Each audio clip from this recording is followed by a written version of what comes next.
1370 AM, 96.3 FM, The Source.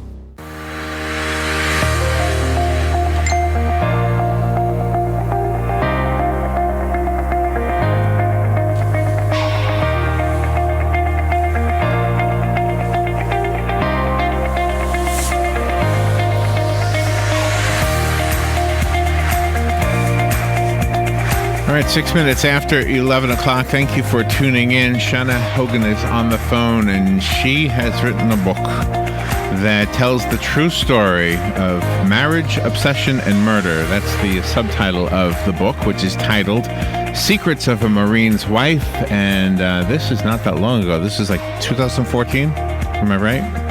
Where the story took place. Shanna is an award-winning journalist and investigative reporter. She teaches journalism at Arizona State University. She's a contributor to The View, Dateline, 2020, Investigation Discovery, Fox News, CNN. She looks so sweet in her picture, Robin. And she's beautiful. And she writes this story about this so sad story of a Marine's wife. Let's find out about this. Shanna, it's good to have you. It's an honor to have you on the show. Good morning. Thank you. I'm pleased to be here. Where are you? Are you in Arizona? Yeah, Phoenix, Arizona. Okay. Well, thank you for calling in. I have a brother moving to Arizona as we speak, I think. Right, Robin? Is anyone out there? That's what he said. Moving from Southern California to, I always forget the name of the town. It's nothing. It's like a desert. I've been there. I've been there. There's nothing. He had a Coleman stove. That was it. So, and in fact, speaking of that, the woman who gets murdered in the book is she disappears into the desert, right? Yes, yeah. In the summer of 2014, Aaron Corwin, who was 19 years old and pregnant at the time, she left the Marine base at 29 Palms, California, where she lived with her husband, and she drove off into the desert outside of Joshua Tree National Park, and she was never seen alive again. So she drove herself into the desert. That's what police originally thought, and it turns out she did drive some part of the way, but she ended up meeting someone outside of the desert, and he took her the rest of the way. Okay, so this is a true story, but at the same time, it is a book, and I don't want to ruin it for people who will, because I'm wondering if people are reading it like a suspense novel. Yeah, I try and write that way. I work really hard on my books to write in a narrative nonfiction way where the story unfolds for the reader.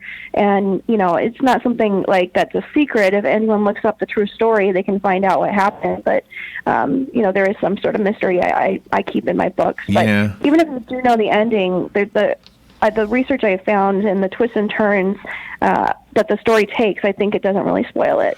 Did you explore, as a journalist, when you were investigating this story, did you explore the why as much as the how and who? Yeah, absolutely. I think that's actually the more fascinating thing for me. I wrote a Jodi Arias book several years ago. She was the California woman who, aspiring photographer who murdered her boyfriend, stabbed him 27 times, slit his throat, and shot him in the face. Wow. That was picture perfect. Yeah. Yes. Yeah, thank you. You are so cute. I can't picture you saying these things. I'm sorry. Go ahead. And that was like kind of an open and shut case. Like we knew, that she did it. It was so obvious. She had taken photos after she had done the murder, but it was the why to me. Like what causes someone to go from love to hate to murder that fascinates me. Yeah, that is. It's almost a shame, isn't it? Because if you, when you know about something after the fact, it's almost like if you knew the why and you knew the people, I guess, you could step in there and say, look, your why isn't a good enough why. You don't want to do this. You're going to ruin two lives, yours and the person you're killing. Oh my gosh, I think that all the time. I want to shake them. I wish I could go back in time because it's ripple effects of that causing murder. It doesn't solve anything. And it does just ruin so many more lives. The mess that they thought they were in this case and Jodi Arias' case, was just made so much more complex and complicated and just ruined so many people's lives when, if they just would have dealt with the situation, maybe looked back, even a year later, I always feel like the anger, the feelings that they had would have subsided. And I hope if anyone reads my book, I hope they get that, if anyone has murderous tendencies, that they see that that's never the solution. And it seems, too, that within the military community, they have their own tight-knit community. They're kind of removed from the rest of the world when they're, living on base, and that's all the friends they have, and that type of thing. Yeah. Absolutely. The Aaron lived with her husband, and two other couples lived in the Marine base on the apartment complex on the Marine base, and they were really, really tight knit. It was a little bit like Peyton Place. They did things together. They talked all the time, did cookouts, hung out all night, and were dependent on each other. At the same time, Aaron started becoming a little too friendly with her next door neighbor, and that kind of started the downfall and caused the problems that unfolded that ultimately led to her murder. So this wasn't that long ago, but if you could take us back in time to, I don't know, when does the book start? To the story of Aaron Corwin, and her husband was John, right? Yes. It starts on the June 28th, 2014, the day she goes missing, and then I kind of go back in the past, and I start back up when Aaron was born, and I explore her life, her early upbringing, and everything that led her to 29 Palms. And then it goes all the way back to her getting to Marine base, and then eventually, getting married at 19, getting pregnant, and then finding, herself in this love triangle. And ultimately, goes back to everything that unfolded on June 28th, the big day. What was the, how do I ask this one, Robin? The love triangle, was it his, do you call it a fault? I mean, did they want this? Tell me about the third party. How did that happen? Yeah. There was, her next door neighbor was an older guy. His name was Chris Lee. He was married with a daughter, a 6-year-old daughter. He was older than Aaron, and he had a weird reputation of being angry, being very into, explosives and guns and wanting to start tire fires. He was disciplined many times in the military because of that situation. He had served 2 tours of duty in Afghanistan, but had never seen any combat, and he came back depressed. And it was a weird situation that led to him, but looking back, I do think he preyed on her a little bit, and her marriage was falling apart, and he really swooped in and was the one who kind of pursued the relationship. Obviously she cheated too, so she's at fault as well, and no one takes that away from her. No one tries to mitigate that, but he had obviously nefarious ideas in mind. But then it goes deeper than that, because it talks about Aaron's sister's death, and then about the accusations that Aaron molested the daughter. Oh yeah. So when it finally goes to court, every criminal I've ever been involved in and ever interviewed has come up with they have all this time in prison or in jail before they go to prison to think about how they can make the circumstances and the evidence play to their advantage. And Jodi Arias did it. Other cases I've worked on have done the same thing, where they come up with an excuse and victim blame. And Aaron had a sister who died when she was just 9 years old or something like that, just really a young girl.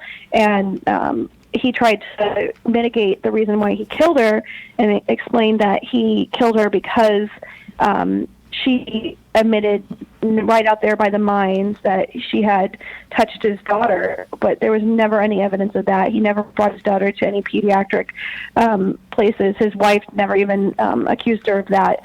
It was kind of just a last minute way of getting not premeditated murder and to make it an act of passion.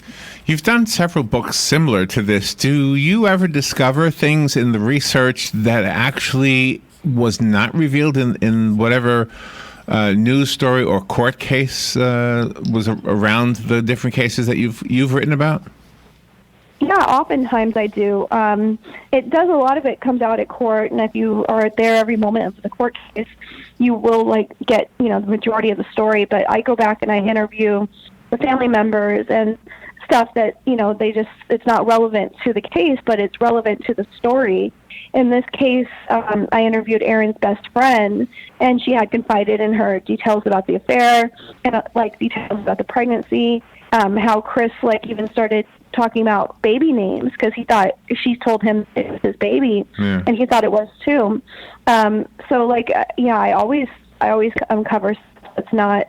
That was shocking. Even Aaron's mom on this case, I've worked really closely with her, and I usually try and get the family support before I work on a book like this.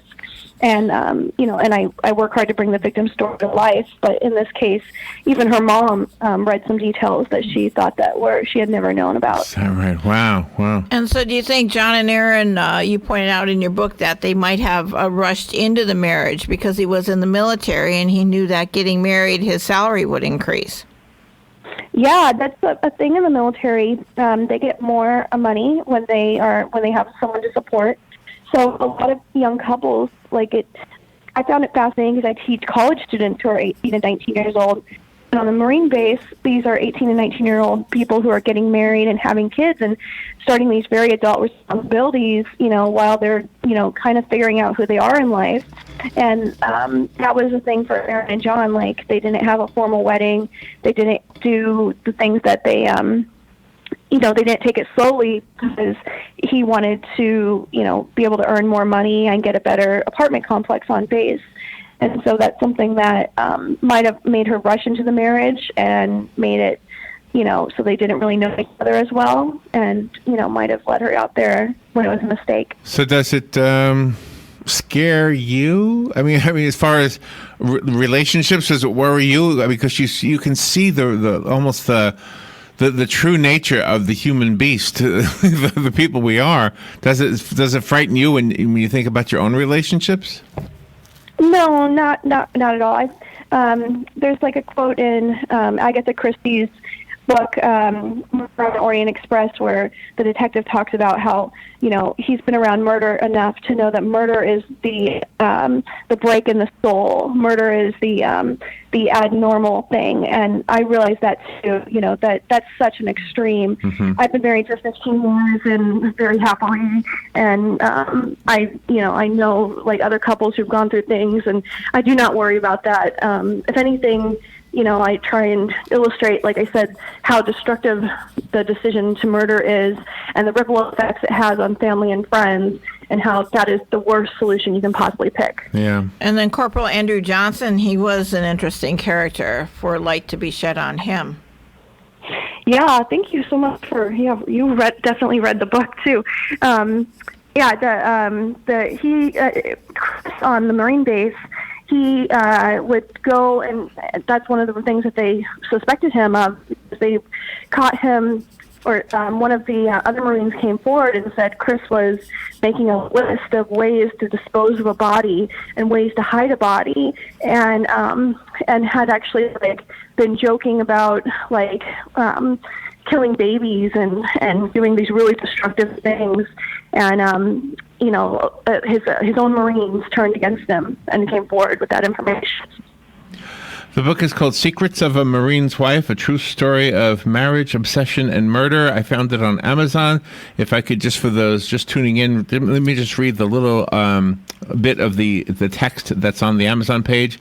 In A Secret of a Marine's Wife, award-winning journalist and New York Times bestselling author Shanna Hogan tells the true story of a young Marine wife whose illicit affair ended in tragedy.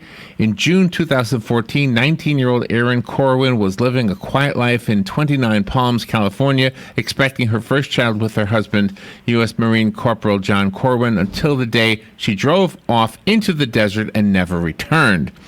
So I don't know who writes those things, but that definitely makes you want to know more about the book. Did this story receive the same high-profile status as, what was the other book you wrote about? Jodi Arias, I think? Picture Perfect? Yeah, no, not at all. And I kind of prefer that. I worked on the Jodi Arias case years before it went to trial, and it was never expected to be this huge blow-up case. And then suddenly, when it went to trial, it became an overwhelming publicity thing. I prefer to write low-key, cases and bring attention to stories that haven't received as much attention. And, then, not only is there a mystery in my book, but I'm shedding light on something that, the public doesn't know about. So this really didn't get a lot of publicity. It was on Dateline. and I think on 2020 as well. And people are hearing about the story now. My publisher also made a podcast based on my book. 5 episodes have been released, and 3 more are coming every Tuesday. But for the most part, it didn't receive that much publicity. How do I ask the question without I don't want to ask a spoiler question. So, but do we have any empathy at all for the bad guy? I don't like the actions that he took. I don't have any empathy for him. Okay. He destroyed not only his life, his Aaron's life and her family's life, Right. but also his own wife's life and his child's life. Yeah. And it was just for selfish motives of just lust. He's just stupid. Lusting after a 19-year-old girl. And I do portray his fairly his point of view and what happened according to him, and how it unfolded. And I let the reader, I try not to put my opinions in my stories. I let the reader decide for themselves, but I don't have any empathy for him at the end. And what amazes me are the peripheral characters, if you will. I mean, there were text messages that were saved of conversations like with Jesse, and I just don't understand why people will save things. Do they have a premonition something bad is going to happen, or are they thinking that maybe they can, trap somebody? Yeah, I don't, in hindsight, those type of things always take on a much weightier dimension. Text messages and stuff, like when they're sent at the moment, if nothing happens, then it just, the moment passes. But when you go back and you examine these things, there is just such a more resonance. And, the very last message that she exchanged with her best friend, it's pretty profound. And you think that Aaron would have been smarter than that? I mean, her husband was decorated throughout all of his Marine career and everything, and Chris was sort of the worst bad boy ever. Mm-hmm. Yeah, but he was also really charismatic. He seemed very compassionate, and he seemed to have a deeper level of emotion than her husband did. And as Jesse said in the book and in the podcast, I asked, what do you think led her to this guy, to have an affair with this guy when she was in a marriage? And she said, I just think it was the attention. He just paid her attention, and she was lonely. And it's just really sad looking back, because she had her whole life in front of her.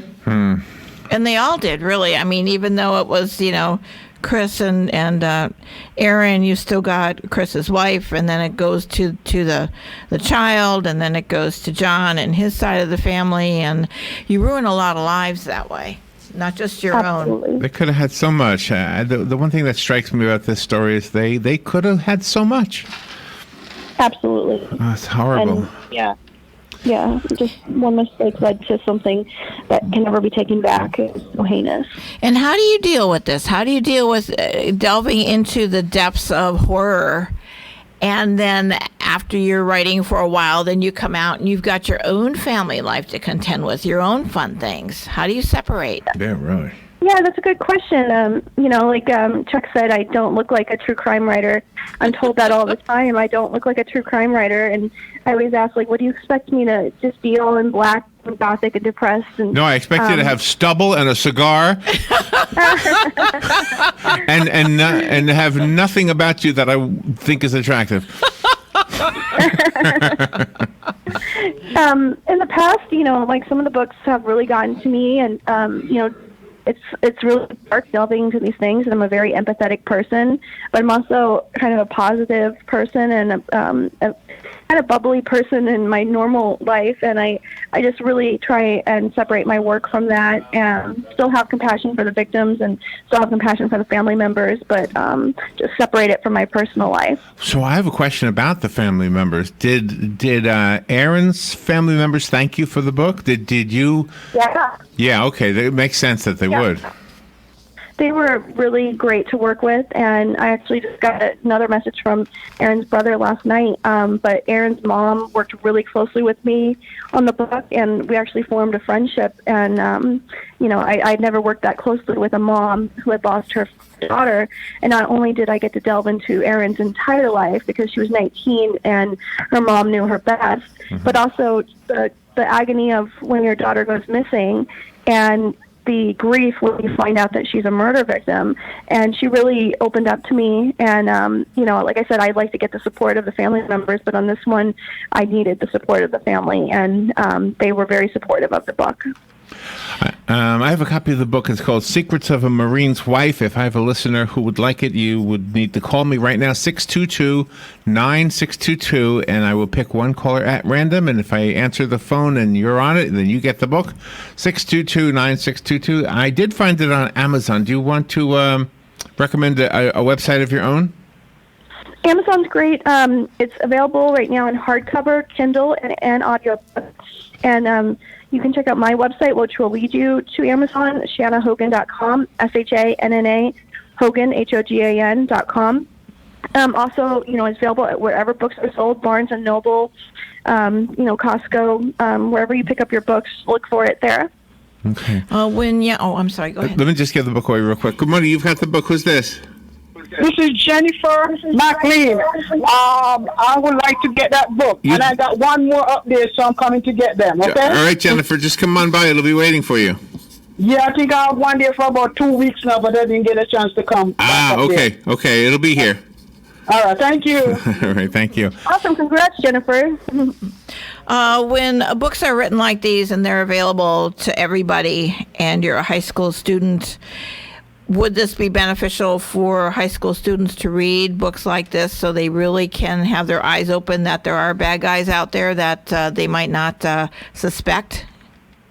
I think it's okay for high school students, but when it go any younger than that, people, who are interested in true crime and that genre, I document books. It's like in my books, I document stories the same way, Netflix documents their true crime stories and documentaries and stuff like that.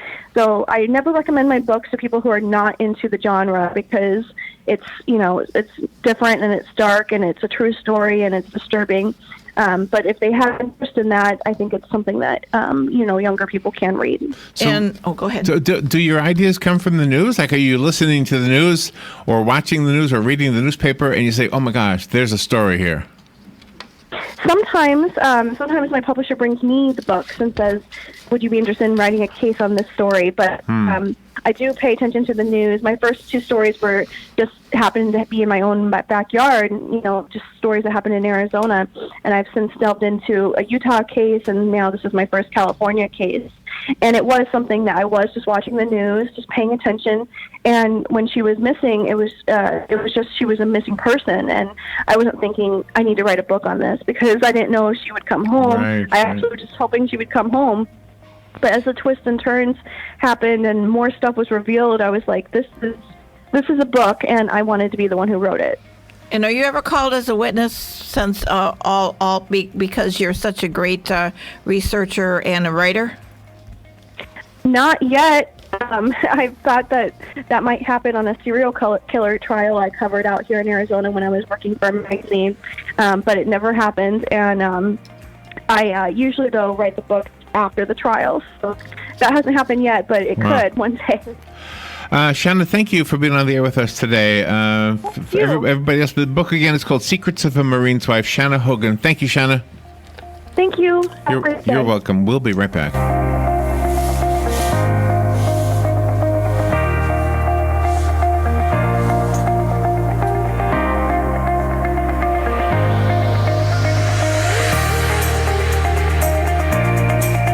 Broadcasting from the Paddock Mall Studios, this is WOCA, Ocala, Gainesville.